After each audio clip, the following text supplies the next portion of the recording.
Amines के basic character की बात तो हम लोग कर चुके हैं, अब बाकी केमिकल प्रॉपर्टीज डिस्कस करते हैं। तो next property we have is alkylation.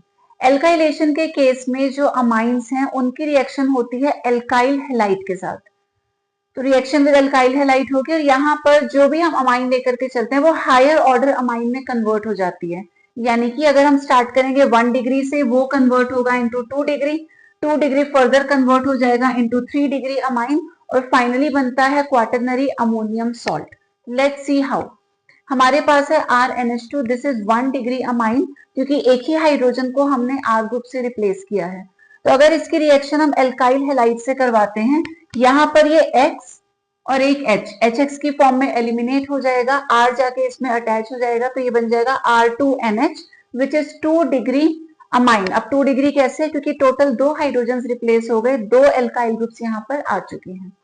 अगर हम फर्दर रिएक्शन करवाते हैं RX के साथ, अगेन यहाँ का एक हाइड्रोजन और एक X मिलके HX की फॉर्म में एलिमिनेट हो जाएंगे and we are going to get R3N जो कि है 3 डिग्री अमाइन।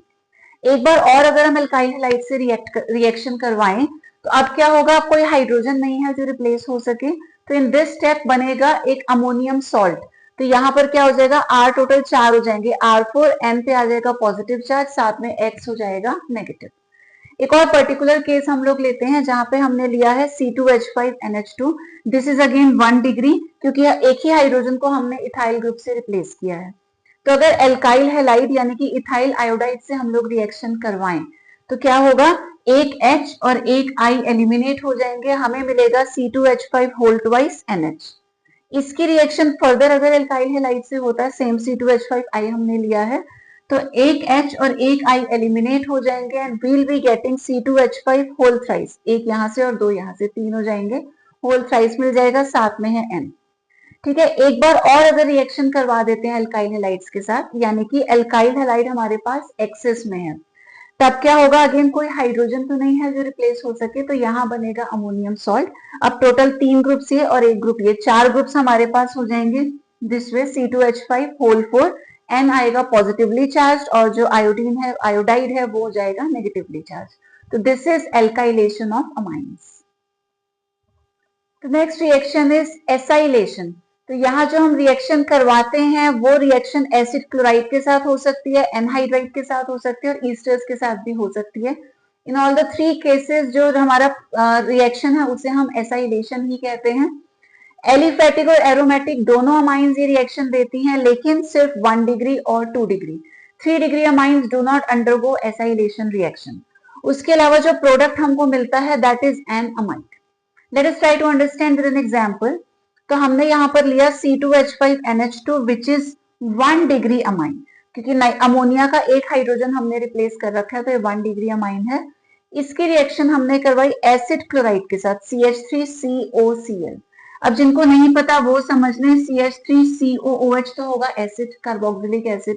इसका अगर हम OH रिप्लेस कर देते हैं Cl से तो ये बन जाता है एसिड क्लोराइड। एसिड था लेकिन अब उसमें क्लोराइड आ गया, तो CH3COCl हमारे पास है। यहाँ पर क्या होगा, आउट ऑफ दीज टू, जहां डबल बॉन्ड है वहां इलेक्ट्रोमेरिक इफेक्ट काम करेगा and here oxygen is more electronegative. तो यहाँ के पाई इलेक्ट्रॉन्स को अगर वो ले जाता है वो बनेगा नेगेटिवली चार्ज और ये कार्बन हो जाएगा पॉजिटिव। ये जैसे ही पॉजिटिव होगा तो नाइट्रोजन का लोन पेयर क्योंकि नेगेटिव है वो इस कार्बन पर अटैक कर देगा। रिएक्शन होती है in presence of a base, क्यों होती है अभी लास्ट में डिस्कस करेंगे। तो जैसे नाइट्रोजन यहाँ अटैक करेगा, नाइट्रोजन और कार्बन के बीच में बॉन्ड बन जाएगा। तो बाकी सब कुछ सेम है, C2H5 है, इसके बाद नाइट्रोजन के साथ 2 हाइड्रोजन हैं। अब नाइट्रोजन ने इस कार्बन के साथ बॉन्ड बनाया, रेस्ट एवरीथिंग इज सेम। थोड़े से चार्जेस में चेंजेस आएंगे, वो कैसे, नाइट्रोजन का लोन पेयर कंज्यूम हो गया तो ये बन जाएगा पॉजिटिवली चार्ज। यहाँ पर पाई इलेक्ट्रॉन्स को ऑक्सीजन ले गया था तो वो बन गया था नेगेटिव। अब फाइनली क्या होगा, नाइट्रोजन हो गया यहाँ पे अनस्टेबल, क्योंकि हमें पता है नाइट्रोजन का नेचर है इलेक्ट्रोनेगेटिव, लेकिन चार्ज उसको मिल गया पॉजिटिव।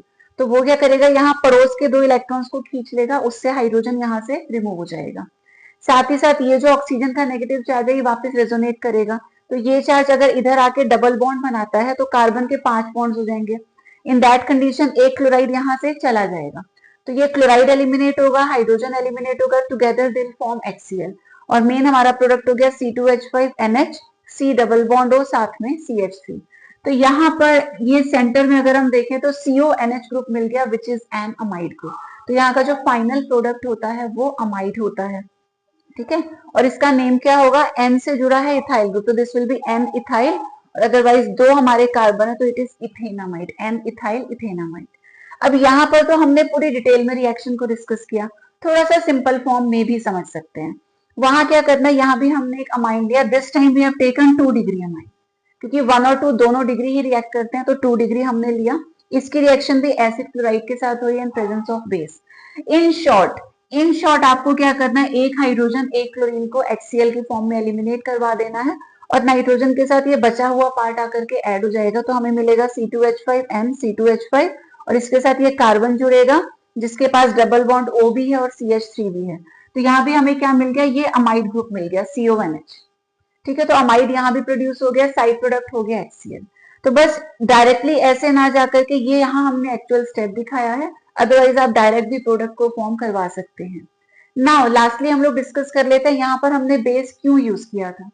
तो in both these cases we can see कि लास्ट में HCl प्रोड्यूस हो रहा है which is an acid. Acid को न्यूट्रलाइज करने के लिए हमने बेस यूज किया है। तो एज पर लीच एटलियस प्रिंसिपल, अगर राइट साइड में बेस जाकर के HCl को न्यूट्रलाइज कर देगा तो जो रिएक्शन है that will shift into forward direction, और हमें प्रोडक्ट ज्यादा से ज्यादा अमाउंट में मिल जाएगा। इसीलिए यहाँ पर बेस यूज किया गया है, so that HCl the acid formed gets neutralised.